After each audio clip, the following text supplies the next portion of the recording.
Hey, Tourpreneurs, it's Mitch Bach, and just a quick note before we begin today's episode. Tourpreneur is currently sponsored by Google. We're thankful for their support of our community, and we are offering with them a completely free course helping you unlock the power and potential of Google's Things to Do program, which is specifically helping tour operators add their tours to Google in new ways that gives you new exposure and more direct bookings. To learn more, go to tourpreneur.com/Google. And as always, show notes, more resources, links to our newsletter, our business coaching community, and so much more are available on tourpreneur.com. Now to the episode. Today's episode of the Tourpreneur podcast is kindly sponsored by Checkfront, the booking platform trusted by over 5,000 tour and activity operators around the world. This month, Checkfront is offering an exclusive 90-day free trial for tourpreneurs. Find out more at checkfront.com/tourpreneur. Welcome to the Tourpreneur podcast. Travel industry veteran Shane Whaley will take you on a journey with fellow tourpreneurs, sharing their tips, ideas, insights, and success stories to inspire you to make your tour business the best it can be. And now, here is your host, Shane Whaley.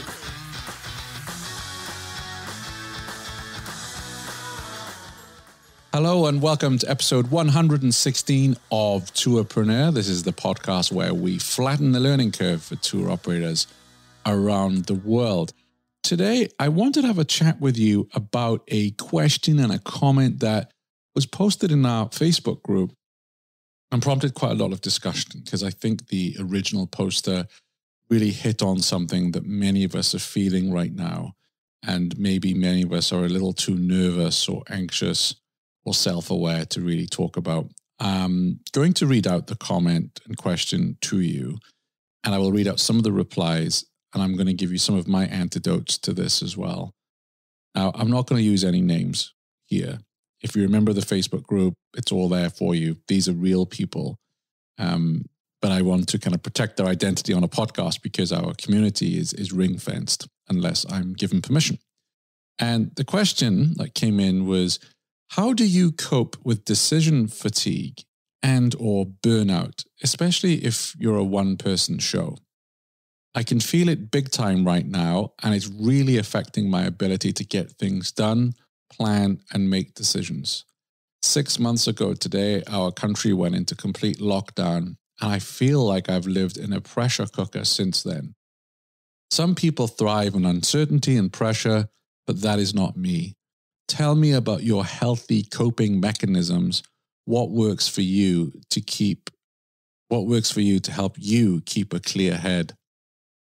And I'll read out some of the answers because I know a lot of us are going through this right now. One answer was plenty of walks and podcasts. Yes, absolutely endorse that. Exercise whilst listening to Tourpreneur and other podcasts, of course. Also spending quality time with people who know nothing about tours. That's an interesting perspective for me because sometimes I think we are in this bubble and it is good to talk to people who are outside of our industry about other things that aren't necessarily related to tours, because I can tell you now, I speak on average to, let's say, 3 tour operators every day by phone or by text. And I also write a daily brief. 99% of what I'm writing about is negative and sad and tragic. Most operators I'm speaking to right now are down in the dumps. Most operators I'm speaking to right now are in hibernation and are working other jobs to be able to put food on the table. So for me, to talk to people outside of the industry is really important because otherwise I'm going to crack up, quite frankly. It's very, very tough when you're relentlessly hearing horrible stories of operators who are having to close up shop, as it were, or are thinking of closing up, and they're sharing with you how their business is down so much year on year.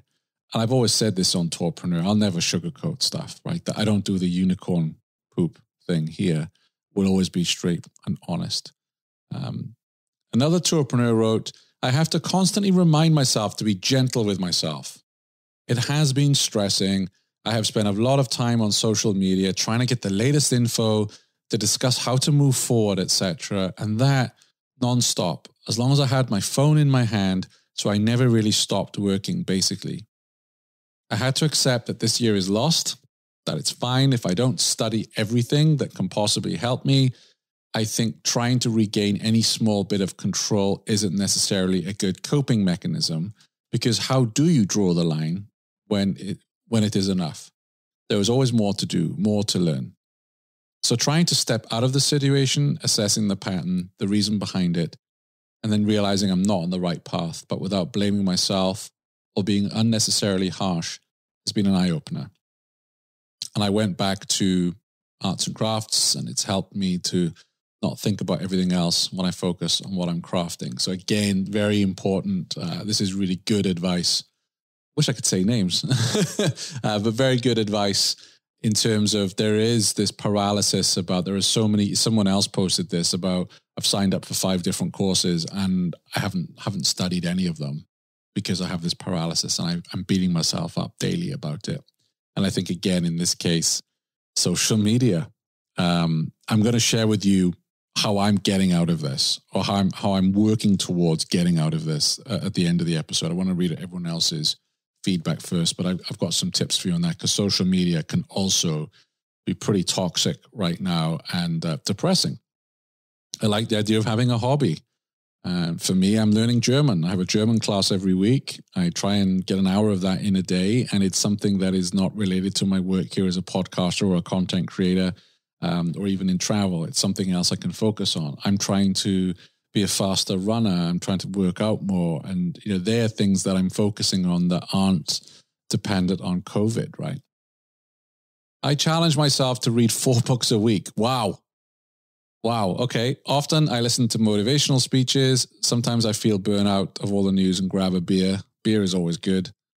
Make an inch better than yesterday, and don't forget to give a space for yourself. So I applaud you for reading 4 books a week. I'm lucky if I can get through 1, and I love to read. But again, the poster didn't say what kind of books. I strongly feel, well, actually, you know what? I'll come to I'll say it now. Reading a fiction book is really important. In the evenings, I read a fiction book, and that helps me sleep, as long as it's not too scary, right? Helps me sleep, and I'm not thinking about business issues. If I read a business book before bed, my head is, my brain's all over the place.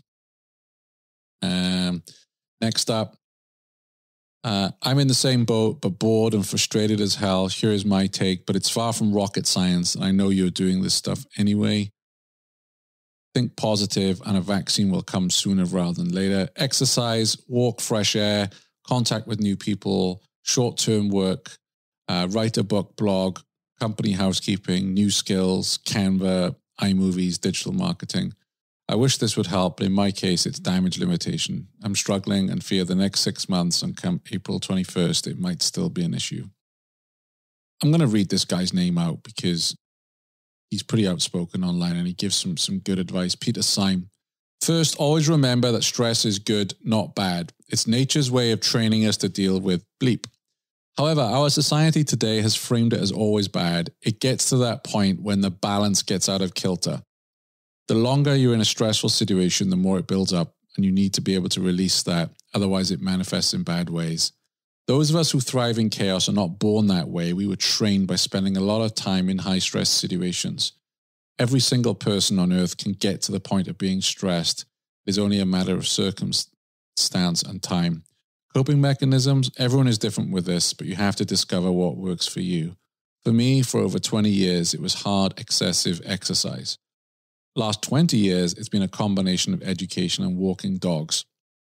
The 7 hounds love me this year, as has never been walked so much, as I've never been at home so long. And I'm signing up for lots of courses this winter. So I suspect 2020 has been a wee bit stressful. It's rare that nature does not help people who are stressed. Of course, Peter's ex-military.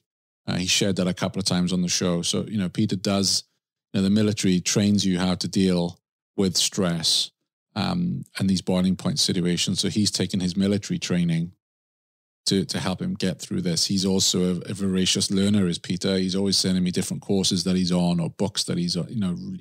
He always wants to learn, and I think that's a cool thing as well. But it also can lead, as the original poster said, to stress, especially, you've got a couple of courses. I've done it. I bought a couple of courses, and I'm like, okay, which one do I start first? Which one's going to move the lever for me?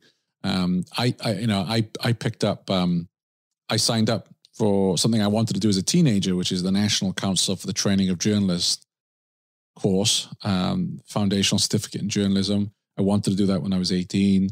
Now they're offering it online, and I'm just so way behind on it. Yet this is something I really, really want to do, so I can understand. And I feel bad. I beat myself up, and I'm like, hey, you've only done 3 modules. You need to get, and I put this pressure on myself. But then sometimes, as someone said earlier on about being gentle to yourself, it's like, well, you're also producing all this content every week, and you're networking and speaking to lots of operators. Stop beating yourself up. But it's really hard not to beat yourself up, because I'm so far behind with that course that I want to get on with it.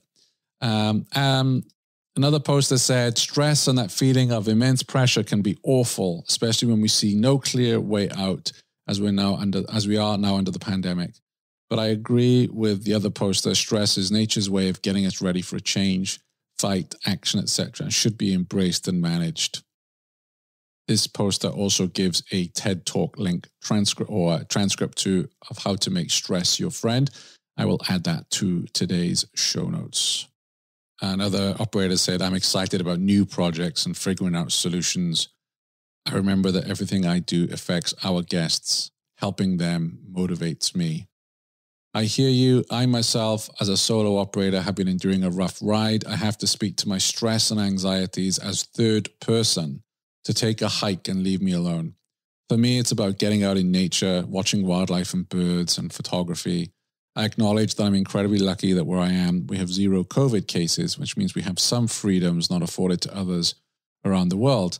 So I was able to recently take myself on a 4-day, 48-kilometer solo hike, silenced my phone, turned off all notifications, and set up an out-of-office email reply. It was the best thing I've done since March. You may not wish to or be able to go on a long hike, though I highly recommend whatever you choose to do, commit to it and dive into it completely. Allow whatever you do to melt your worries away. If you can manage, take yourself away from your office and home for a few days. Do something that has potential to help turn down the volume of your thoughts. It will probably take a couple of days to let go. In fact, for me, it took until day 3 of my hike to find more flow in my mind and energy.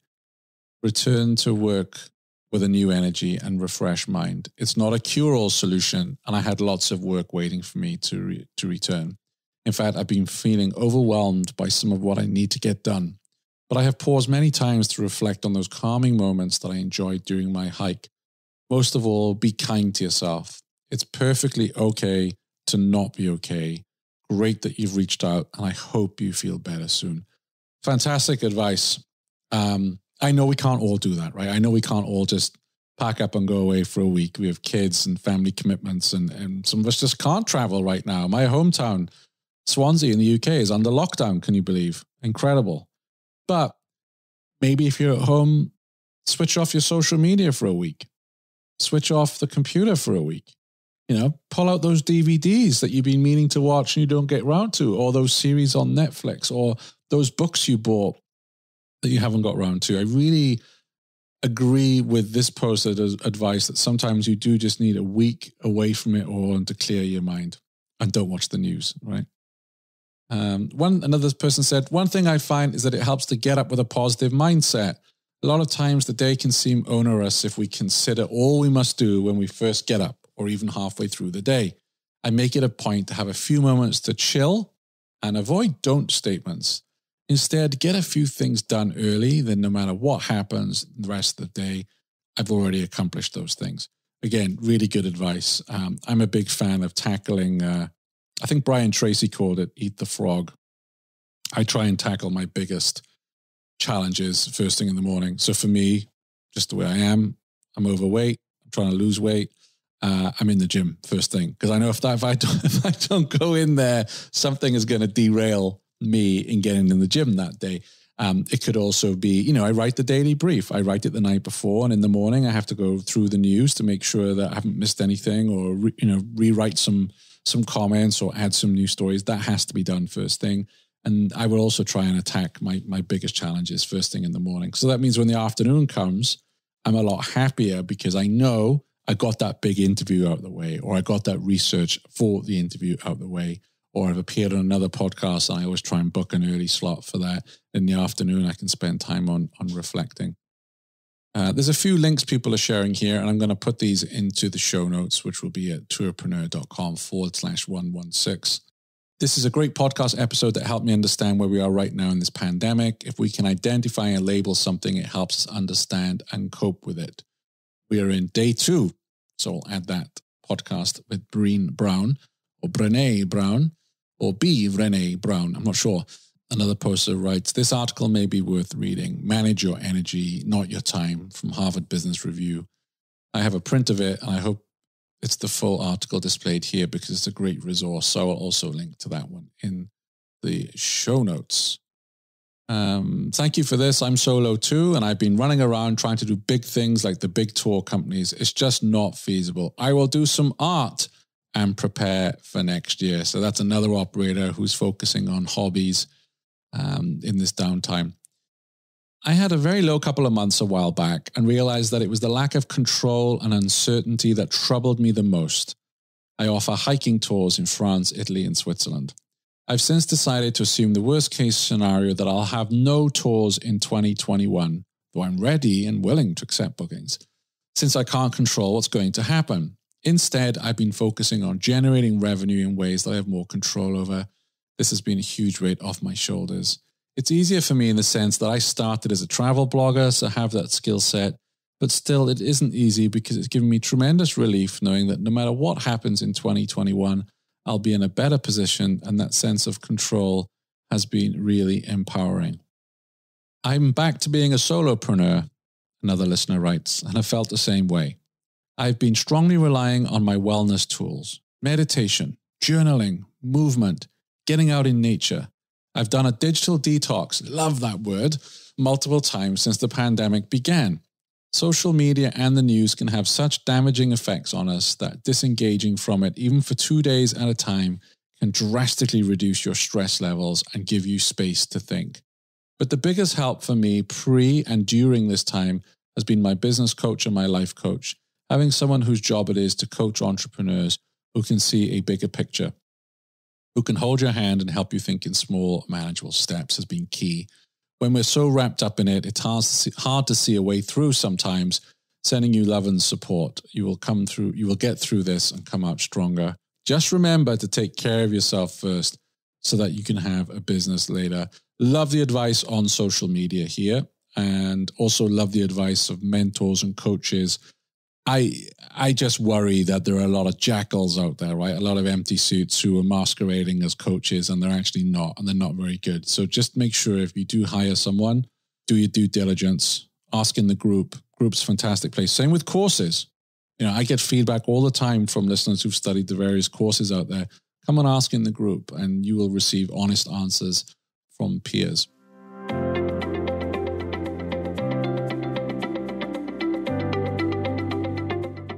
Are you looking for reservation software? I've got great news. This month, Checkfront is offering an exclusive free 90-day trial for tourpreneurs. That's so much time to set up a high-converting booking flow on your website and explore everything you can do in the back end to support your recovery, from marketing tools to real-time reporting. So if you've wanted to try Checkfront, now is the time. Go to checkfront.com/tourpreneur to claim your free 90-day trial. You're very brave to raise this subject. I think everyone is suffering. Personally, it comes over me in waves. I'll have a couple of days super optimistic, then the depression hits. Only solution for me is routine. Early morning power walks, running, eat as healthy as possible. Thank God I don't drink anymore. Reading the Stoics I find useful as well. Marcus Aurelius' Meditations is a wonderful book. All the best, you are not alone. Find a way to win once per week. A win could be something big or small. Some examples: beating a personal best on my biking exercise route, getting through to a contact in a company I want to discuss with, striking an item off my to-do list, creating an opportunity out of nothing or an old contact, testing a new method of presenting my arguments and it resonating with the audience.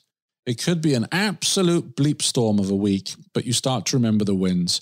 Over time, you start to realize you're not worrying about stress. You're thinking about the win for this week. I think there's a lot of sense here. I learned a trick a while ago that's been very, very useful to me. And at the end of every day, I do two things. First of all, I write my 3 goals for the next day. So I don't come in the morning and write them down then. I write them the night before, because then I can think about it in the evening. It's in my subconscious. And as soon as I get up, I know what I've got to do. I'm not sat there with a pen and paper going, okay, what are my to-dos today? So the other thing that I do of an evening, and this takes a bit of practice, is I write down 3 wins from the day. Now, we don't all have mega wins every day. These are not huge goals we're achieving every day. For me, it could be something as simple as I ate really well today. I ate healthy today. Or I worked out this morning before 7 o'clock. Or maybe it is that big goal, 2 podcast interviews today. And sometimes we don't realize some of our wins during the day because we're firefighting. We go from one task to the next and we never sit down to really reflect on things that have gone well. But bet your bottom dollar, you'll know what hasn't gone well. So every night I'll just think about the 3 wins I've had and I write them down in a journal. And when I say journal, I wish I could. I don't write reams and reams and reams of stuff. I just write down the 3 wins and how they made me feel. Another listener writes, exercise, free your mind, eat healthy, no processed foods and get some sleep. Write a list and make sure you put everything on it, big and small. Cross off everything you get done so you can start to feel accomplished. Don't look at the big picture, focus on the small daily tasks. You got this. And I know many of us will shake when we heard that word and grimace when we heard that word exercise. It doesn't have to be go and do a 10-mile run. It could just be get out the house, go for a 30-minute walk. Pull up a podcast episode, one of Tourpreneurs. We got this is the 116th episode. Go through the back catalog, listen to those stories as you're out for a walk, or put some good music on. And, it doesn't have to be a spin class or running. Just get out there, move your body. And, you can hear how many people here are saying that this has been a big help to them in order to move. It's important to talk about what's happening in our industry with like-minded people. I agree. And that's why we have the Tourpreneur Facebook group. Of everything we've created here at Tourpreneur, I'm so grateful that I decided to start a Facebook group almost 2 years ago. I almost didn't start it because I thought, yeah, that's something else I've got to deal with on a daily basis. But the community that we've built through the group, you're hearing it now. If you're not a member of our group, because maybe you're not a Facebooker, and I get that, but you can hear the level of support that is coming through. None of this is sugar-coated. None of this is rainbow excrement, right? This is all genuine advice from peers. People are being so open and honest. It means a lot to know you're not the only one tired. And that's what makes it so difficult, is that all the other hard things can be happening to us, like divorce or sick parents. Don't take a break just because of COVID. We have to endure much at one time. Many good ideas and tips. I am grateful. Thank you. So that was a handful of suggestions and tips in that thread. There's others later throughout the groups. And I want to share how I've been dealing with this, because like I said earlier on in this conversation, every day I'm speaking to operators. The news is rarely good. I curate an industry email and the news is rarely good. And there are days I want to walk away. There are days, do you know what? 10 minutes before I recorded this, I unleashed to my wife about how depressed I was with things and how bad I think next year is going to be. And we all have these moments. And I'm lucky that she's very patient and she hears me out. And we all need that in our lives. And I just want to share that with you because there's too much of the, not the positive thinking, but I guess, we're going to come out of this, we'll get a vaccine, blah, blah, blah. Yeah, of course, we're all hoping for that. But the reality, and often you don't see this on social media because everyone paints their perfect life. We're all going through these moments. But there was a book I read, and it was quite a quick read. And the book is called Essentialism by Greg McKeown. And I want to share some of my learnings from that book and how I've applied it to this particular area of burnout and stress, and actually to be more productive. Because I have some days where I look back and I think, I didn't achieve much today. Because being a content creator, and the same with being an operator, when you're not leading tours, you might actually have done a lot of stuff today, but it doesn't feel like you have. And then we start to beat up on ourselves, right? And that's why I write out my 3 wins every day, because I have to remind myself that, no, today was actually a good day when you think about some of these wins that you've achieved. And this particular book, Essentialism by Greg McKeown, it's all around less but better. And the basic value proposition, if I really unpack this book for you, is only once you give yourself the permission to stop trying to do it all, to stop saying yes to everyone, can you make your highest contribution towards the things that really matter. Whatever decision or challenge or crossroads you face in your life, simply ask yourself, what is essential? Eliminate everything else. There's a lot in this book about being an editor of your own life and being able to say no to things and asking yourself, everything that lands on your desk, every email, every text, every WhatsApp, is this essential? Let me give you an example of that. Social media and email. That is my number one distracting element of my life. And some of it is because I do run a podcast and I do run a group, and I have to be aware of what's posted in the group because I always want to police the group to make sure that all the posts are useful and valuable, etc. But I decided that do I really need to check every 10 minutes the group? Do I really need to check my email every 10 minutes? Let's say one of my podcasts had a huge error in it. Do I think somebody wouldn't call me? Or even if it takes me an hour to get to that, I don't have a multi-million-dollar sponsor on the show, right? It'll wait an hour. But no, that's not the way I'm wired. I have to get to it. I have to deal with it. So one of the things I've been experimenting with on this whole discussion of burnout, for instance, and paralysis is only accessing my email 3 times a day. And I've set those times out, and I'll go in and I'll deal with my email, and I have 20 minutes. And unless something is really, really super urgent, then I shut it down. And the same with Facebook Messenger, because I felt that with Messenger, I'm so fortunate. We have 2,200 people in our group. I get to speak to so many of you, and I love doing that, but not when I have an interview to record or an episode to edit, or I have an interview tomorrow morning that I have to prep for. These things have to come first for me. So only accessing email, it's really hard. The first week I completely failed. At only checking my email 3 times during the day. Last week, a little better, still not great. This week, today I'm doing okay, but let's see. Because I think cutting out that noise will really help me. Same with social media. On weekends, I try not to access social media, certainly for work purposes. And that's the hard thing now. You're on 24/7 with work when you have you run a group or a Facebook page, or whatever it may be, a community, you don't get time to switch off. And I try to do that. And I also, someone mentioned digital detox. I try and do tabletop wargaming on a weekend because that's not connected to the internet, right? I leave my phone in the other room. I put some music on, I make a nice cup of tea, and I do that. I walk, I get out in fresh air. Even did a little bit of gardening this summer, believe it or not. And I'm not really a guy who has green fingers, but anything to get me away from the online world, quite frankly. The weekends, I try and ration the news. I don't believe in a complete news fast.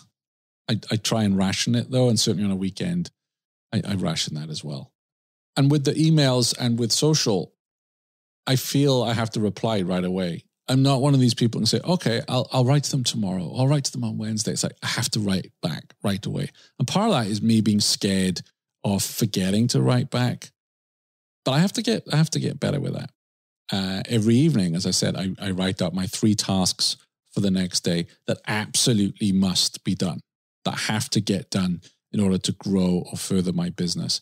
Every Sunday night, I have a journal and I write on that my biggest wins of the week. List the top accomplishments for the past week. I also have after action review. Review your prior week's big 3 goals. How far did you get? And then list lessons learned from the week. What would you do differently or better? And then how will you adjust your behavior going forward? And then the new weekly big 3. They are my big 3 goals for the week that must be done. This is actually taken from something called the Full Focus Planner, which I will add to in the show notes. It's published by a guy called Michael Hyatt. You might know him. He has a podcast. I've been through a few of these journals and planners. This is my favorite one. I really like the way it's set out. And then, so for instance, last night I sat down, I went through this, and to give you a flavor, the new weekly big 3. So I've got 3 major goals that I absolutely have to get done this week. 2 podcast interviews, 1 interview, 1 episode to be released, including research for upcoming episodes. So that's something I have to do, right? And then my second big goal is read a chapter a day of The Experience Economy by B. Joseph Pine II and James Gilmore. So many of you have recommended this book. It's been gathering dust here. And I was like, okay, well, it's not going to get read unless I plan that time. This is so important to me because so many people, so many of you who I respect have told me I need to read this book, that I'm going to make that part of my second big goal for the week. And my third big goal is 5 sales conversations with interested parties for sponsoring Tourpreneur for 2021. My last few weeks' goals have actually been around a media kit, which was an absolute pain. It was a headache to create because I've never created one before. And it's not like you can go and buy something off the shelf. My Tourpreneur is unique. No one else is doing this. So I had to come up from scratch and build it. And that was a lot of work, but it's done. So now I have to have those conversations with interested parties who want to sponsor Tourpreneur. Now, if I didn't have those big 3 goals for this week, I'd get distracted by an email or distracted by an article and think something's happened. I want to write a piece on this. And that's great. I can do that, but only once I've completed those, 3 big tasks for the week. That's what keeps me sane. Every morning I work out. It's either I alternate it. It's a run on the treadmill or it's a walk with my dogs. Every morning I spend 30 to 45 minutes learning German. I'm working on something called Coffee Break German, which is a fantastic podcast. I also go to a German class now once a week. Every Tuesday night I have German class via Zoom. An hour before bed, I switch off electronics and read a book of fiction. I touched on that earlier on. I find that so important. It helps me sleep. Or occasionally I will put an audiobook on and I'll set the timer for 30 minutes. And more often than not, within 10 minutes, I'm asleep. I'm also a big fan of melatonin. I used to struggle sleeping. Melatonin, and also I have this magnesium drink as well that helps calm me down before I go to bed. So they're all things that help me because one of my goals was to get 7 to 8 hours. I used to be a 5 to 6 hour a night sleep guy, and I have for the vast majority of lockdown been able to get at least 7 hours, and I feel so much better for it. Now, my last kind of goal here, or my tactic, if you will, is going to be a little controversial, but I'm going to share it with you anyway. And that is spend an hour a day working on plan B in case Tourpreneur fails as a business. Tourpreneur is my business. I love what I do. I love talking with you. I love sharing your stories. I love the roundtables, the clinics. We've got a great one coming up tomorrow, a copywriting clinic. I love it. But ultimately, I need to make a living doing this, and I'm almost 2 years into it. But I have to recognize that with COVID, maybe this isn't going to work out. Maybe it's a great business idea, and I can tell that from the traction that Tourpreneur has picked up. All our growth at Tourpreneur has been word of mouth, right?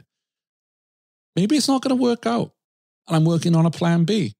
And I hope to God I never need to execute on plan B. But you know what? It keeps me sane. Because I've got something in my back pocket where, let's say, for instance, there's no travel next year, or those parties who are interested in sponsoring Tourpreneur say, my marketing budget has been slashed, I can't do it.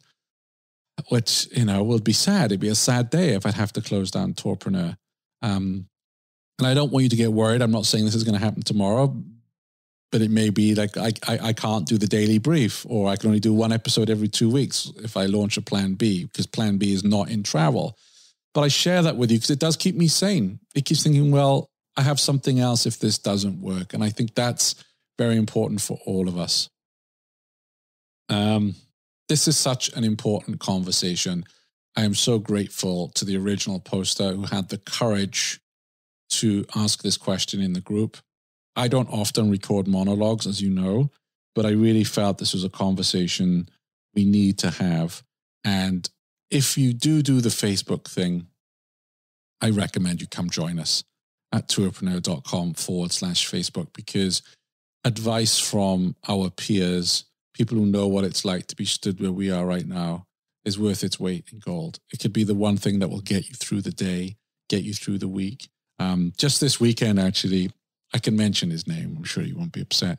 Alan Rust emailed me, America Tour Company, and he said, it's the first time since lockdown where I have tours in all 4 states. I said, Alan, can you share that on the group, please? And he said, well, I don't want to, because I don't want it to be seen as bragging. Alan's a lovely man, episode 8, and I've got to meet him in person. And I said, no, but you're not selling anything. It's like, I've got all these tours in these 4 states, and you can too if you buy my course. I don't know what kind of voice that was, but you get the point. But I said, no, people like you, people know you're a struggling tourpreneur. That could be the one piece of news that will encourage someone today. Keep them going. And you know what? Alan posted that. Thank you, Alan. And the responses were great, because as tourpreneurs, we want to see each other succeed. We want to read good stories, because I tell you what, 99% of my feed is negative. So when I do read a good, genuine, authentic bit of news, such as Alan's on Saturday, it put a spring in my step. That's Tourpreneur. You can find the show notes at tourpreneur.com/116. If there's anything I can do to help you, email me. But you might not get a reply straight away, because I'm trying to only log in 3 times a day. But bear with me. But seriously, if there's anything I can do to help you, you know where we are. Thank you for listening, and keep your heads up. Thanks for listening to the Tourpreneur podcast. Be sure to visit tourpreneur.com to join the conversation and access the show notes, including links to the resources mentioned on today's episode. This is Tourpreneur.